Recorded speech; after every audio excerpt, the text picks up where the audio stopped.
అనే పేరిట మేము ప్రతి సంవత్సరం కూడా ఈ కార్యక్రమం చేస్తూ ఉన్నాము.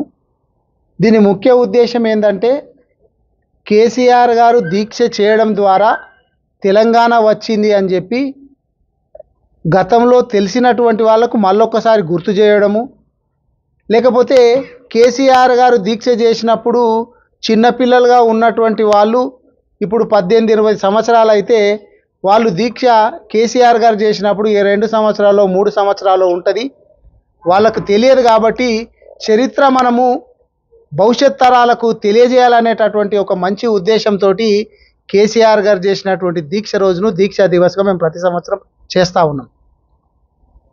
డిసెంబర్ 9 రోజునేమో విజయ్ దివస్గా పరిగణించి ఆ రోజు కూడా సంబరాలు చేసుకోవడం జరుగుతుంటుంది. కేసీఆర్ గారే లేకుంటే తెలంగాణ వచ్చేది కాదు అనేటటువంటిది ప్రతి ఒక్కరికి కూడా తెలుసు. ఇప్పుడు ఉన్నటువంటి కాంగ్రెసు పిసిసి చీఫ్ కావచ్చు, గతంలో పిసిసి చీఫ్గా చేసి ఇప్పుడు ముఖ్యమంత్రిగా చేస్తున్నటువంటి రేవంత్ రెడ్డి గారు కావచ్చు, ఏ కోశాన కూడా తెలంగాణ జై తెలంగాణ అననటువంటి వీళ్ళు ఈరోజు మన దరిద్రం కొద్దీ తెలంగాణ రాష్ట్రాన్ని పాలిస్తూ ఉన్నారు. సరే, రేవంత్ రెడ్డి గారు అప్పుడు తెలంగాణ ఉద్యమంలో పాల్గొనలేదు, తెలంగాణ ఉద్యమాన్ని అణిచివేయడానికి ప్రయత్నం చేసిండు. కనీసము ముఖ్యమంత్రి గారు అయినాకనన్నా జై తెలంగాణ అంటారేమో అంటే ఇప్పటి వరకు ఆయన నోటి నుంచి జై తెలంగాణ అనేటటువంటి పదము వినబడలేదు. జై తెలంగాణ అంటే ఇప్పుడు మన తెలంగాణను పొగుడుతున్నట్టు, మన తెలంగాణను ఎంతో ఎత్తున చూస్తున్నట్టు ఉద్దేశము. మరి తెలంగాణను ఎన్నిసార్లు ఈయన క్యాన్సర్ పేషెంట్ లాగా, ఎయిడ్స్ పేషెంట్ లాగా పోల్చుడే తప్ప నా తెలంగాణ చాలా ఉన్నతంగా ఉండాలా, చాలా గొప్పగా ఉండాలనేటటువంటి ఆలోచన రేవంత్ రెడ్డి గారికి లేదు. ఎందుకంటే తెలంగాణకు ఉన్నటువంటి బంగారు ఆభరణాలను కూడా తొలగించినటువంటి దరిద్రుడు రేవంత్ రెడ్డి గారు. తెలంగాణ తల్లి బీదగా ఉండాలా, కేసీఆర్ గారు పెట్టినటువంటి రూపులన్నింటినీ చేసినటువంటి ఘనకార్యాలన్నింటినీ కూడా మనం తుంగలో దొక్కాలా, మర్చిపోయేటట్లు చేయాలనేటటువంటి ఒక దురుద్దేశంతో రేవంత్ రెడ్డి గారు తెలంగాణ తల్లి రూపాన్ని కూడా మార్చడం జరిగింది. గతంలో కేసీఆర్ గారు చేసినటువంటి తెలంగాణ తల్లినేమో చూడంగానే మనం 2 చేతులు ఎత్తి మొక్కాల తెలంగాణ తల్లికి ఒక దేవతలాగా మనకు అనిపించేది. ఇప్పుడు తీసుకొచ్చినటువంటి తెలంగాణ తల్లిని చూస్తే తెలంగాణ రాష్ట్రానికి మొత్తం తల్లిలాగా లేదామె, కాంగ్రెస్ పార్టీకి తల్లిలాగా కరడుగట్టిన కాంగ్రెస్ మహిళా కార్యకర్తలాగా ఉన్నది. గటువంటి పనులు చేసేట లోపల గనుడు రేవంత్ రెడ్డి గారు. ఇంకా పిసిసి చీఫ్ కూడా దొంగ ఉద్యమం అని అది ఏదో మాట్లాడుతున్నాడంట.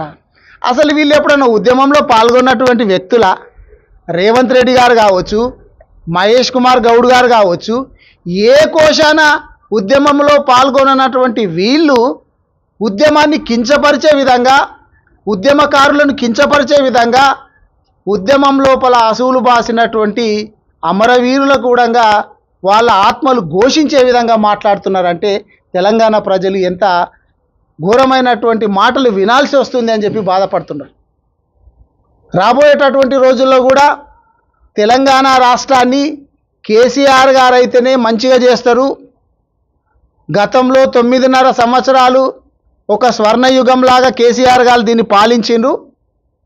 ఇప్పుడు రేవంత్ రెడ్డి గారి పుణ్యమా అని చెప్పి మళ్ళీ ఇప్పటికే ఒక 10 సంవత్సరాలు వెనక్కి పోయింది తెలంగాణ. రాబోయేటటువంటి రోజుల లోపల ఇంకా 10 ఏళ్ళు వెనకకి తీసుకుపోతాడో 20 ఏళ్ళు వెనకకి తీసుకుపోతాడో తెలియనటువంటి పరిస్థితి తెలంగాణ రాష్ట్రం లోపల దాపురించింది. గతం లోపల కేసీఆర్ గారు కూడా హిందువులకు కావచ్చు, క్రిస్టియన్లకు కావచ్చు, ముస్లింలకు కావచ్చు వాళ్ళ రంజాన్ తోఫా అని చెప్పి, క్రిస్మస్ గిఫ్ట్లు అని చెప్పి, బతుకమ్మ చీరలు అని చెప్పి ఇచ్చిండ్రు.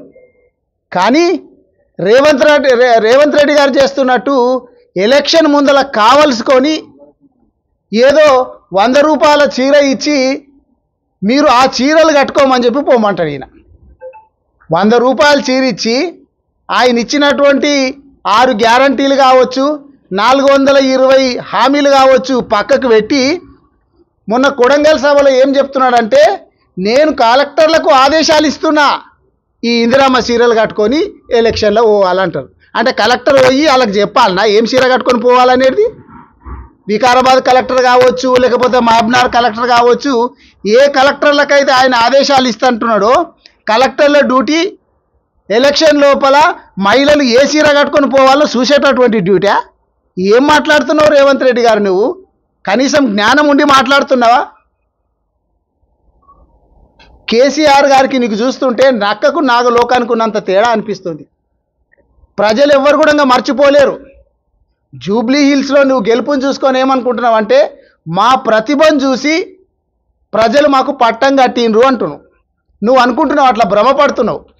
కానీ ప్రజలందరికీ, తెలంగాణ ప్రజలందరికీ కూడా తెలుసు నువ్వు ఏ విధంగా గెలిచినవు అనేటటువంటిది. అదే ఒకవేళ గ్రామీణ ప్రాంతాల లోపల ఒక బై ఎలక్షన్ పెట్టి చూడు నువ్వు, మా వికారాబాద్లో కావచ్చు, తాండ్రులో కావచ్చు, పరిగిలో కావచ్చు, లేకపోతే చుట్టుపక్కల ఎక్కడన్నా ఇప్పుడు అంతేందుకు 10 మంది ఉన్నారు కదా అక్కడ పార్టీ మారినటువంటి వాళ్ళు. గ్రామీణ ప్రాంతం చూసి నువ్వు ఎలక్షన్ పెడితే అప్పుడు తెలుస్తుంది నీకు. ఏదో హైదరాబాద్ పెద్ద సిటీ కాబట్టి అదొక సముద్రము, పక్కింట్లో ఎవడుంటున్నాడో కూడా తెలియదు. నువ్వు దాన్ని ఆసరాగా చేసుకొని కర్ణాటక నుంచి, కల్వకుర్తి నుంచి, ఎల్బీ నగర్ నుంచి, చాలా ప్రాంతాల నుంచి జనాలను తీసుకొచ్చి బుర్కాలు వేపించి గెలిచినటువంటి నువ్వు మా ప్రతిభ చాలా బ్రహ్మాండంగా ఉంది, మేము ఇంత మెజార్టీతో గెలిచినాము, అంత మెజార్టీతో గెలిచినాము అని చెప్పి జబ్బలు జరుచుకుంటున్నావు. తెలంగాణ ప్రజలకు తెలియదా? నీకు దమ్ముంటే మరి ఇప్పుడేదో చెప్తున్నారు, ఖైరతాబాద్ లోపల రాజీనామా చేయించేసి మళ్ళీ బై ఎలక్షన్కి పోతారు అని. ఖైరతాబాద్ అయితే మళ్ళీ హైదరాబాద్ అవుతుంది, సిటీ అవుతుంది. ఖైరతాబాద్ కాకుండా గ్రామీణ ప్రాంతంలో ఉన్నటువంటి ఆ 10 మంది ఎమ్మెల్యేలను ఎవరినైనా రాజీనామా చేపి, అంతెందుకు కడియం శ్రీ గారిని చేపించు. తెలంగాణ ప్రజలు దెబ్బ కొడితే దయ్యం దిగొస్తుంది నీకు అప్పుడు. కాబట్టి మనం ప్రజలకు ఏం మేలు చేస్తున్నాం అనేది చూడాలి తప్ప. ఇంకోటి, మొన్న నేను టీవీలో చూస్తుంటే బతుకమ్మ చీరలకు పేరు మార్చింది ఈయన. ఏం మార్చిండు? బతుకమ్మ చీరలు అంతే, బతుకమ్మ పండుగ కాబట్టి బతుకమ్మ చీరలు అని చెప్పి కేసీఆర్ గారు పేరు పెడితే ఇందిరమ్మ చీరలు అంట. ఇందిరమ్మ చీరలు అంటే ఇందిరాగాంధీ గారికి తెలంగాణకి ఏమైనా సంబంధం ఉందా? బతుకమ్మ అనేటటువంటిది మన తెలంగాణకే ప్రత్యేకమైనటువంటి పండుగ కాబట్టి బతుకమ్మ చీరలు అని చెప్పారు కేసీఆర్ గారు. కానీ నువ్వు ఇందిరమ్మ చీరలు అంటే ఇందిరాగాంధీకి సంబంధము తెలంగాణకి ఏంటిది? అదిగాక ఏ రోజైతే నువ్వు ఆ చీరలు పంచడం ప్రారంభించినవో ఆ రోజు రేవంత్ రెడ్డి గారు, అదేవిధంగా ఇంకొంతమంది కాంగ్రెస్ కండువాలు మెడలో వేసుకొని చీరలు పంచుతూ ఉన్నారు. అది అధికారిక కార్యక్రమం అయ్యా బాబు. ఆ మాత్రం జ్ఞానం లేకపోతే నీకు ఎట్లా? ఈ మాత్రం సోయి లేకుండా కాంగ్రెస్ కండువా మెడలో వేసుకొని నువ్వు బతుకమ్మ చీరలు పంచుతున్నావు అంటే నీకు తెలివి లేదా, లేకపోతే నీకు చెప్పేటోడు లేదు వానికి తెలివి లేదా? కొంచెమన్నా ఆలోచన చేయాలి కదా. నీ ఇంట్లోకి వెళ్ళి తీసుకొచ్చి గిట్ల పెడుతున్నావా చీరలకు పైసలు? గవర్నమెంట్ సొమ్ము కదా. గవర్నమెంట్ కార్యక్రమ ప్రోగ్రాం ఏది అయినా కానీ పార్టీలకు అతీతంగా చేయాల్సినటువంటి పద్ధతి ఉంటుంది. ఆ పద్ధతి కూడా నీకు తెలియదంటే రేవంత్ రెడ్డి గారి సలహాదారులు ఎంత బ్రహ్మాండంగా ఉన్నారని చెప్పి అర్థమవుతున్నది. ఇప్పుడు సర్పంచ్ ఎలక్షన్లు జరుగుతున్నాయి. సర్పంచ్ ఎలక్షన్లు 2 సంవత్సరాలు అయింది మీ పార్టీ వచ్చి. ప్రజలు ఎక్కడ పోయినా కానీ నిలదీస్తున్నారు మిమ్మల్ని. ఇంకా ప్రచారం ఇంకా స్టార్ట్ కాలేదు, ఎక్కువ నామినేషన్లే జరుగుతున్నాయి. కానీ రాబోయేటటువంటి రోజుల లోపల ముఖ్యంగా వికారాబాద్ జిల్లా, వికారాబాద్ నియోజకవర్గంలో నేను ప్రజలందరినీ కూడా కోరేది ఏంటంటే పార్టీ గుర్తుల మీద జరగవు ఈ ఎలక్షన్లు. కానీ కంపల్సరీ వెనకాల పార్టీల వాళ్ళు ఉంటారు. మీకు ఏ పార్టీ ఏ విధంగా న్యాయం చేసుకొచ్చిందని చెప్పి ఆచి తూచి ఓట్లు వేయాలని చెప్పి నేను కోరుతున్నా. మీకు ఎన్ని హామీలు ఇచ్చి వాటిని అన్నిటిని తుంగలో దొక్కి నేను 100 రూపాయల బతుకమ్మ చీర ఇస్తున్నా, దాన్నే మీరు 2500 అనుకోండి నెలకు, దాన్నే మీరు రైతు బంధు అనుకోండి, దాన్నే తులం బంగారం అనుకోండి, దాన్నే మీరు స్కూటీ అనుకోండి. ఇగో ఇట్లా మభ్యపెట్టేటటువంటి ప్రయత్నం కాంగ్రెస్ వాళ్ళు చేస్తున్నారు. కాబట్టి గతంలో కాంగ్రెస్ వాళ్ళు ఇంటింటికి తిరిగి గ్యారంటీ కార్డులు అని చెప్పి బాండ్ పేపర్ల మీద రాసి ఇచ్చినట్టు కార్డులు ఇచ్చి జాగ్రత్తగా పెట్టుకోండి, ఇవి మా గవర్నమెంట్ రాగానే 100 రోజుల లోపల ఈ కార్డు ఎవరైతే చూపిస్తారో వాళ్ళకి ఇది ఇస్తాము అది ఇస్తాము సందమామని తీసుకొచ్చి మీ చేతిలో పెడతామని చెప్పారు. మీ అందరినీ నేను కోరేది ఏంటంటే ఆ కార్డులు ఇప్పుడు బయటికి తీయాల. కాంగ్రెస్ వాళ్ళు వస్తే ఇగో బతుకమ్మ నువ్వు ఇచ్చినటువంటి గ్యారంటీ కార్డు ఇది, నీవు మాకు ఏమేం బాకీ ఉన్నావో ప్రతి ఒక్కరు అడగాలని చెప్పి నేను ప్రజలను కోరుతున్నా.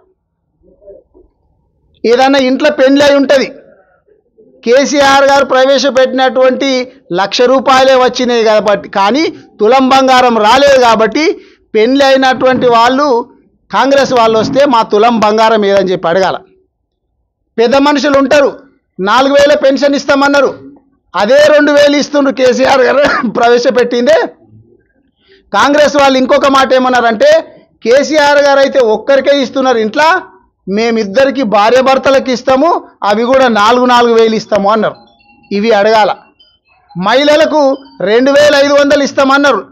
ఈ 100 రూపాయల చీర కాదు, ఇదే మీకు నెలకు 2,500 ఇస్తే దాదాపు మీకు 60,000 అవుతుండే. ఈ పాటికి మంచి పట్టు చీరలు మీరు ఒక 10-15 కొనుక్కొచ్చుకోవచ్చు, ఓ 20 కొనుక్కొచ్చుకోవచ్చు. కాబట్టి ఈ ఒక్క చీరతోటి కాదు, మీకు చాలా చీరలు బాకీ ఉన్నాడు ఈయన. మీకు బంగారం బాకీ ఉన్నాడు, స్కూటీలు బాకీ ఉన్నాడు, రైతు భరోసా బాకీ ఉన్నాడు. మీరు ఎవ్వరు మీ దగ్గరికి కాంగ్రెస్ వాళ్ళు వచ్చినా కానీ గ్యారంటీ కార్డులు చూపెట్టాలా, కర్రు కాల్చి వాత పెట్టాలని చెప్పి నేను వికారాబాద్ ప్రజలందరికీ కూడా కోరుకుంటూ మళ్ళొక్కసారి తెలంగాణలో ఉన్నటువంటి ప్రజలందరికీ కూడా దీక్షా దివస్ శుభాకాంక్షలు తెలియజేసుకుంటూ సెలవు.